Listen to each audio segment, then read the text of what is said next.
Well, joining us in the studio is public affairs analyst Oladende Ario. And it's your birthday today. Happy birthday. Good morning. Thank you for Thank you joining very us. much. I'm happy and I'm not happy. I know. We'll get back to that. But also joining us via Zoom is managing editor Avalon Daily, Ayodele Adio. Ayodele, good morning. Thank you for joining us. Good morning. Thank you for having me. Let me begin with you, Ayo.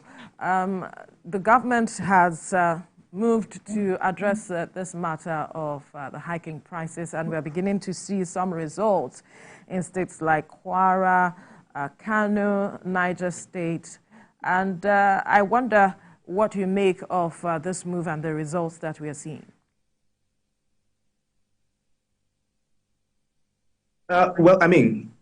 There seems to be a bit of reprieve in certain states across the country, especially since, the major NGOs and buyers of grains, I think 2 days ago, decided to halt buying of large amounts of grains to watch the markets. And it would appear that, since that decision was taken at that level, we've seen a bit of relief in prices of grains in a few states across the country. However, it's important to also note that this is only a stopgap measure and it's not predictive, of how the market is going to react, in the mid to long term. So while we have seen prices drop in response to some of the key actors who buy in very large quantities, I hope that, those in authorities can study the markets properly and prefer more short to long-term solutions to the supply side problems and to the price spikes that are driving these inflationary numbers high. And I'm sure that we're going to get onto that later because there are other factors that are pushing these prices high. And if we do not address those supply factors, those dislocations in the markets, and of course, the inflationary measures, we are going to be back to square one in just a few days, at best a few weeks.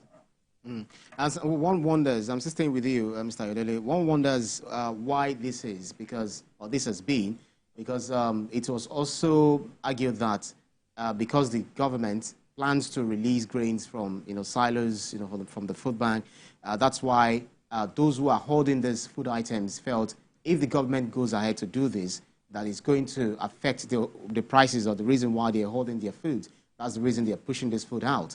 Does that not belie those who claimed that it was not correct that the government said they've got food in reserve?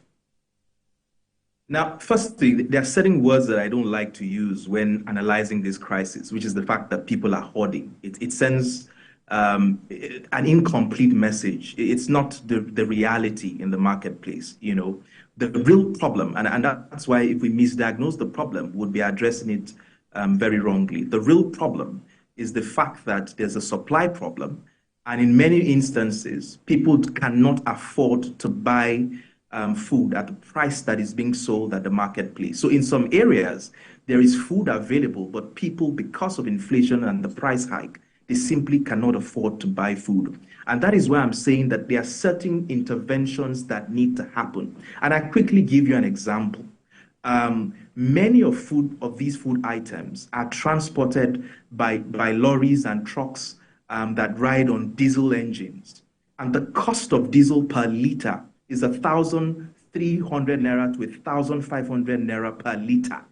Now, if you're going to be moving food from Maiduguri or from Kano to Port Harcourt or Lagos, and you're buying diesel at 1,500 naira per liter, imagine how much that impacts the cost of the produce that you're selling, which is why some of us welcome the CNG idea by the federal government, which purported to transform engines, diesel and petrol engines to CNGs, which will inadvertently drop the prices of transporting agricultural produce.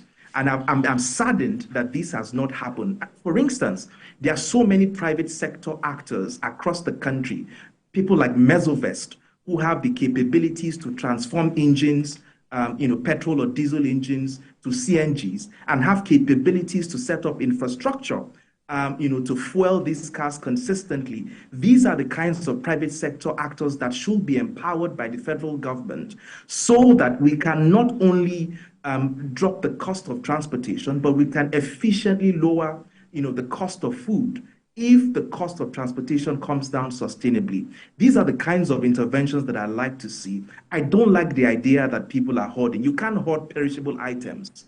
The cost of perishable items like tomatoes are also going high in the market. Are people hoarding tomatoes? So we have to properly diagnose the problem, which is a supply side problem and which is inflationary problems.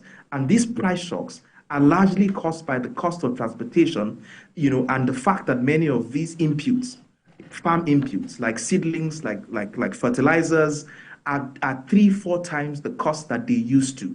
And if we do not solve these problems, we'll keep meandering around the problems, and these things will persist for a very long time, and millions of people are at the verge of starvation.